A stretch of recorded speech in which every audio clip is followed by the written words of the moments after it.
পটুয়াখালীর মির্জাগঞ্জ উপজেলার উত্তর ঝাটিবুনিয়া গ্রামের কৃষক সোহাগ মৃধা ৬ বছর ধরে লালন পালন করে বড় করেছেন কালো মানিক নামের একটি ষাঁড়। সেটি তিনি সাবেক প্রধানমন্ত্রী বেগম খালেদা জিয়ার কোরবানির জন্য ঢাকায় নিয়ে আসেন ঈদ উপহার হিসেবে। ষাঁড়টির ওজন প্রায় ৩৫ মণ, দৈর্ঘ্য ১০ ফুট, উচ্চতা ৫ ফুট ৪ ইঞ্চি। সোহাগের এমন ভালোবাসায় আপ্লুত হয়েছেন বিএনপি চেয়ারপারসন বেগম খালেদা জিয়া। গরুটি নিজ এলাকায় নিয়ে এলাকাবাসীর সঙ্গে কোরবানি দিতে বলেছেন তিনি। সেই সাথে বিএনপি কর্মী কৃষক সোহাগ মৃধা ও তার পরিবারের জন্য ঈদ উপহারও পাঠিয়েছেন।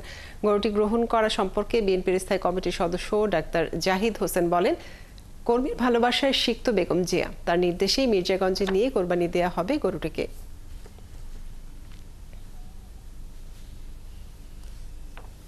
৬ বছরে সে এটা বড় লালন পালন করার পরে অবস্থায় এসছে। ওনাদের সাথে যারা এসছেন তাদেরকেও এবং এটা গ্রহণ করেছে এবং পরবর্তীতে ম্যাডামের অনুরোধ হচ্ছে যে এটি উনি নিয়ে যেয়ে উনি উনার এলাকাতে বা উনার পছন্দ মতো যে কোনো ব্যবস্থা এবং আমাদের নেতা কর্মীদেরকে সাথে নিয়ে উনি যদি এটা কোরবানির সময় উনি এটা যদি ব্যবহার করে অর্থাৎ কোরবানি দেয় এবং সেইটা আমাদের নেতা কর্মী সহ সাধারণ মানুষকে নিয়ে উনি উপভোগ করেন বা এটি গ্রহণ করেন, সেটাতেই ম্যাডাম সবচেয়ে খুশি।